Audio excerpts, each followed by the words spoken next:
após esse aposto. Olá pessoal do Sejuris Online, eu sou o professor Robson Abreu, na matéria de processo civil. Estamos aqui hoje para tratar de ação, ação como direito de acesso à justiça, suas características, a natureza jurídica e as suas condições. Aqui temos o inciso 35 do artigo 5º da Constituição Federal de 88, que traz para a gente o princípio do acesso à justiça ou da inafastabilidade do judiciário. E ele diz o que para a gente? Ele diz que a lei não excluirá da apreciação do poder judiciário lesão ou ameaça a direito. Então, através desse princípio, a pessoa ela pode buscar o judiciário através do seu direito de ação, independente de esgotar as vias administrativas. Mas, como tudo no direito, temos exceções. E dentre elas temos aqui o direito desportivo, onde se faz necessária a busca do Tribunal de Justiça Desportiva, esgotando assim as vias administrativas para que então se busque o judiciário, o qual é o único capaz de prestar a tutela jurisdicional e fazer a coisa julgada. Ou seja, aquela decisão que não cabe mais recurso, que é definitiva. Temos também aqui como exemplo o habeas data, onde ao se pleitear uma informação própria em um órgão administrativo, essa informação ou ela não lhe é prestada, ou então o órgão ele é silente, ele não se manifesta a favor ou contra lhe prestar essas informações, gerando então o seu direito de propor a ação de habeas data. Muito bem, continuando, temos então aqui o direito de ação como acesso à justiça. E ele surgiu do Estado, que o Estado juiz é o único que detém ali a prestação da tutela jurisdicional, a jurisdição numa forma de monopólio. Só que esse Estado ele é inerte e veda a autotutela.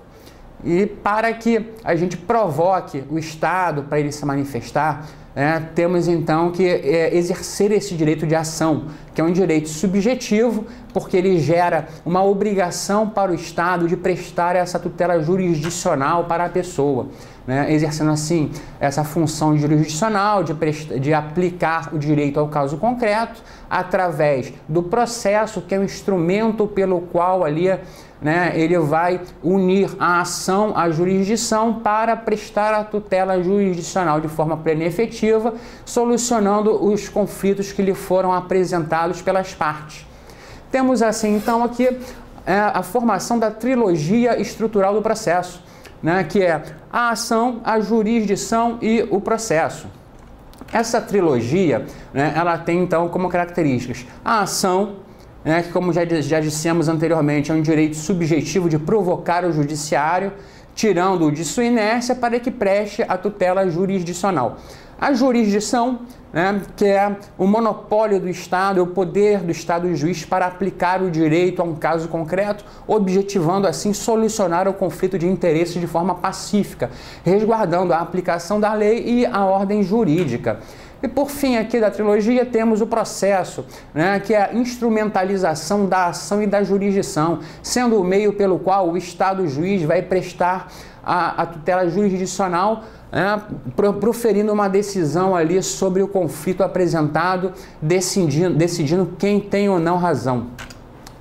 Diante disso, temos então as características do direito da ação. O direito de ação ele é público, ele é autônomo, abstrato, subjetivo, genérico e instrumental. Vejamos então cada característica dessa de uma forma independente. Mas antes disso, assim, o direito de ação ele é ainda garantido e inafastável, como prevê o artigo 5º, inciso 35 da Constituição da República Federativa do Brasil de 1988, onde a lei não excluirá da apreciação do poder judiciário lesão ou ameaça a direito.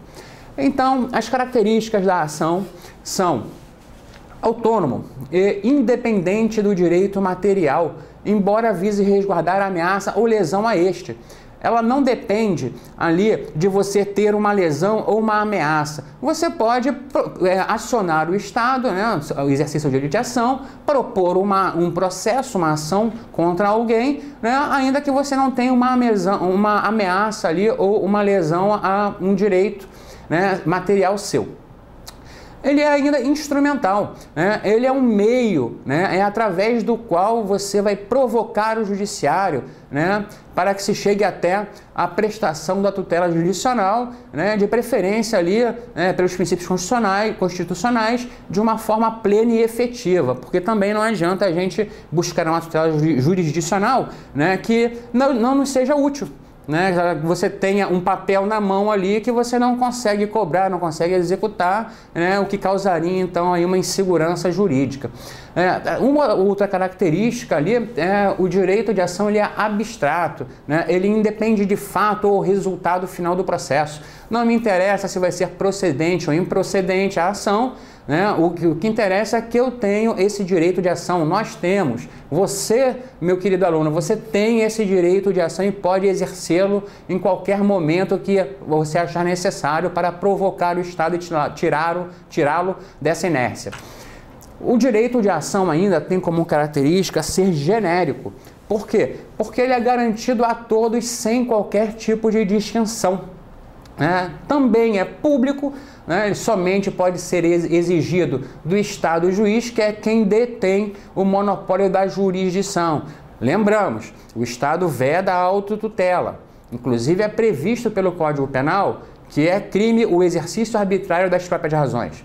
O direito ainda de ação tem como uma outra característica ser subjetivo, porque ele garante a cada indivíduo provocar ao Estado, gerando para este a obrigação de prestar a tutela jurisdicional, apresentando e decidindo ali o caso concreto que lhe foi apresentado para julgamento. Quanto à natureza jurídica, temos a teoria eclética, que é de Liebman, que ela foi adotada pelo Código de Processo Civil, né, e trata o direito de ação como um direito subjetivo, oponível ao Estado, como vimos ali, direito uma característica da ação, ela é pública, né, pelo que gera assim o direito de agir e pedir ao judiciário uma decisão sobre o direito que foi posto para apreciação. Contudo, essa teoria ela trouxe para a gente ali como uma forma assim de filtrar, né, o uso desse direito de ação, as características, as condições da ação, né, que na verdade são três, que é a legitimidade, o interesse e a possibilidade.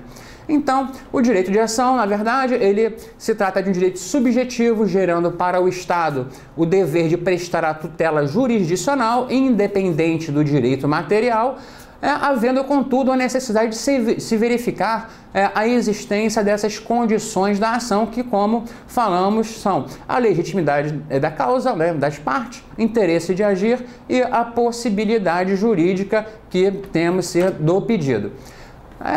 Em contrapartida, uma forma assim de se ampliar a possibilidade dessa análise das condições da ação, o judiciário passou a adotar a teoria da asserção ou da argumentação.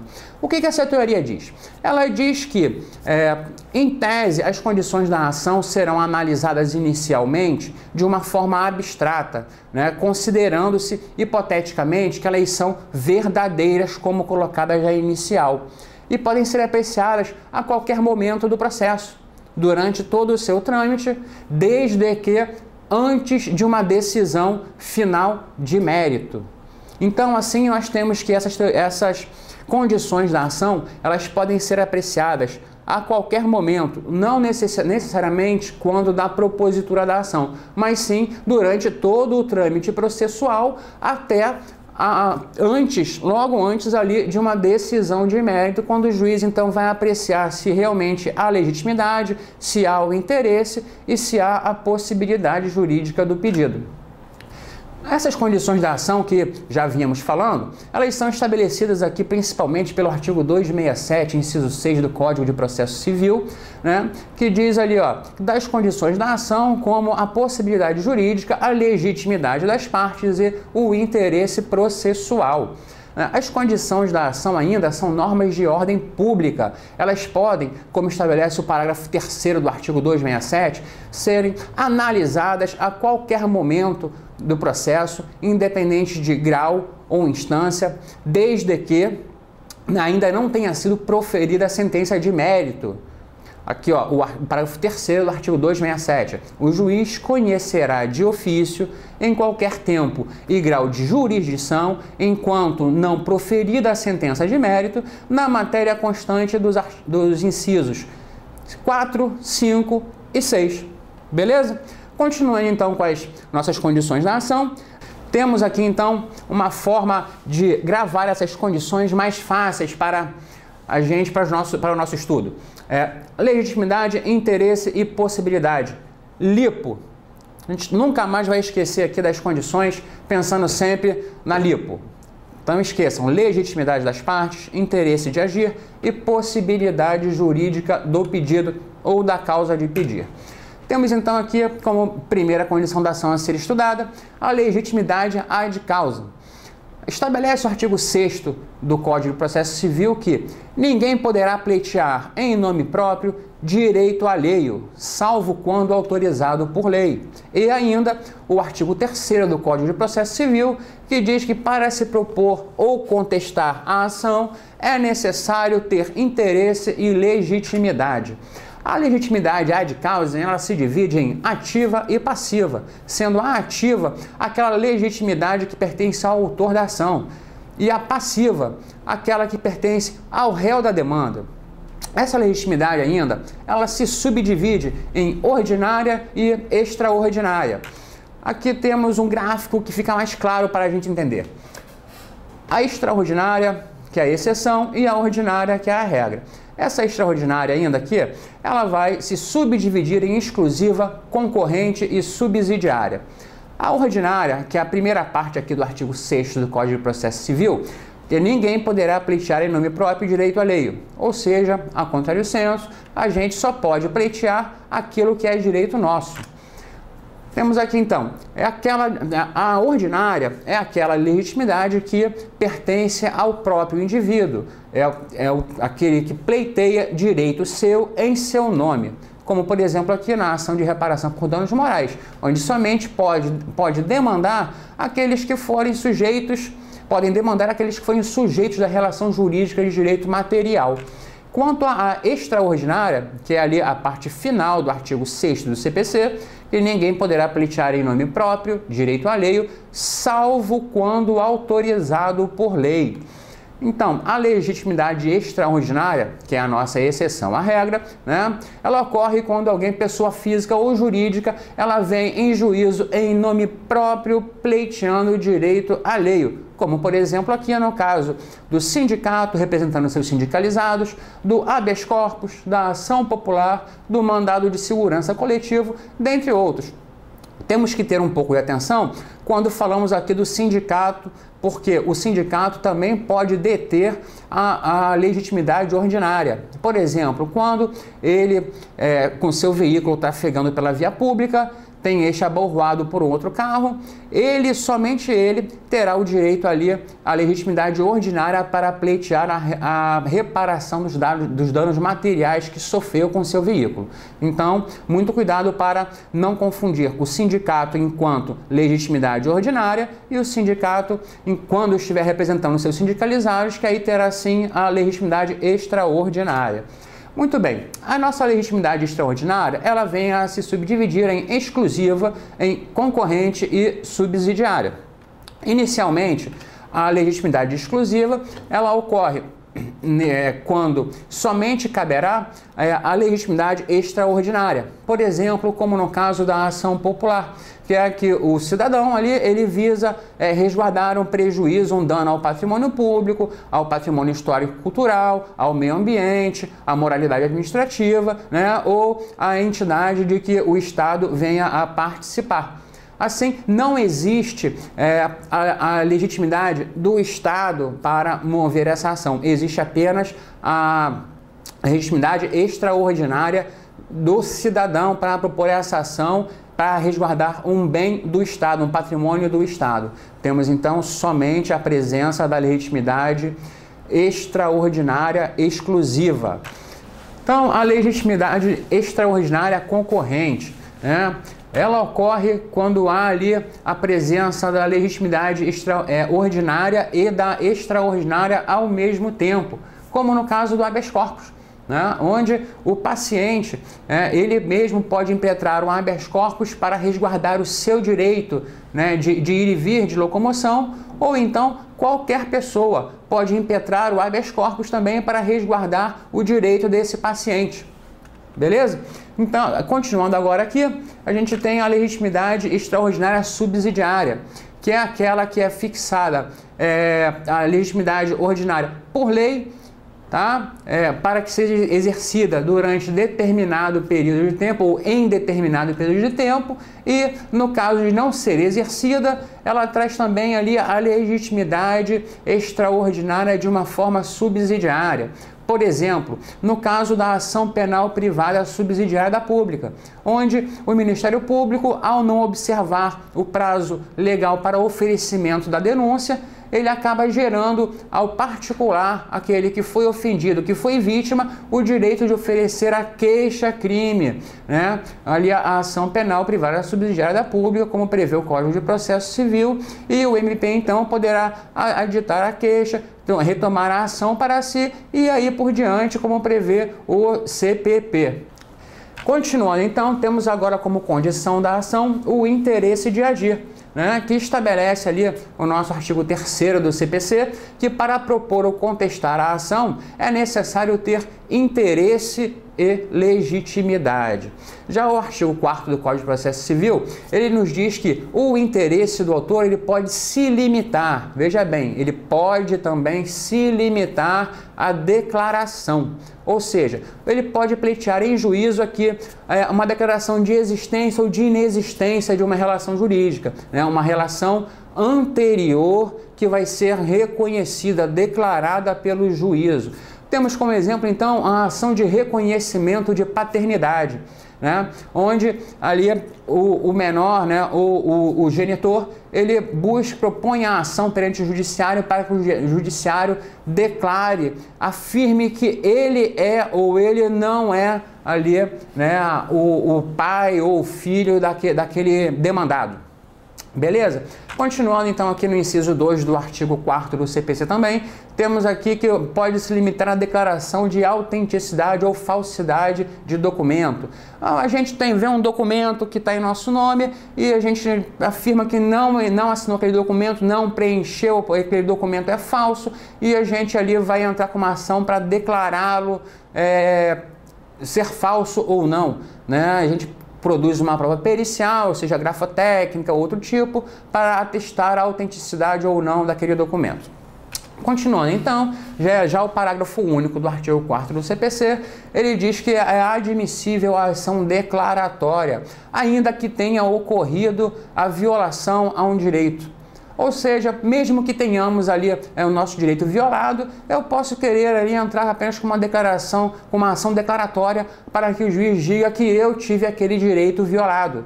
E assim, posteriormente, se eu quiser propor uma ação de reparação ou uma ação de obrigação de acordo com o direito material que eu tive violado. Beleza? Continuando, então aqui temos o interesse de agir agora subdividido, né, em necessidade, utilidade e adequação. A necessidade e a utilidade, né, a gente vai encontrar como primeiro tópico, e alguns doutrinadores, né, como Alexandre Câmara, ele acaba subdividindo ainda aqui o interesse e a utilidade, né, onde na utilidade a ação deve ser útil para o fim que se propõe. Por exemplo, eu não posso, na verdade, eu posso entrar com uma ação, né, para uma ação de reintegração de posse para ter reintegrada na minha posse um veículo automotor que eu emprestei para um conhecido. Contudo, se eu tenho o conhecimento ou então no transcorrer do processo, vem a notícia que esse veículo, né, ele se perdeu em um acidente, perda total, né, a gente verifica que essa ação ela vai ser inútil. Como eu vou reaver um veículo que está acabado com perda total? Não me interessa esse veículo. Então, eu vou ter a falta de interesse pela inutilidade ali da ação em objetivar, em me devolver a posse, né, daquele veículo que já não mais existe.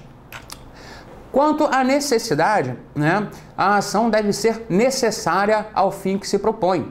Por exemplo, ela deve ser a última forma para a solução do litígio.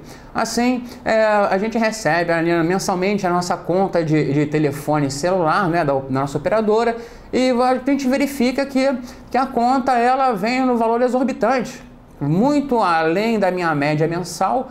E eu não concordo com ela e ligo para a operadora, faço lá aquela reclamação, pego o meu protocolo, né? E a operadora nada resolve, não se manifesta, diz que a conta está correta, não me restando outra alternativa para solucionar esse caso, senão exercer o meu direito de ação e apresentar ali, né, os fatos ao juízo, né, demonstrando a necessidade do provimento jurisdicional através do processo para que eu tenha então o meu direito resguardado para rever essa conta.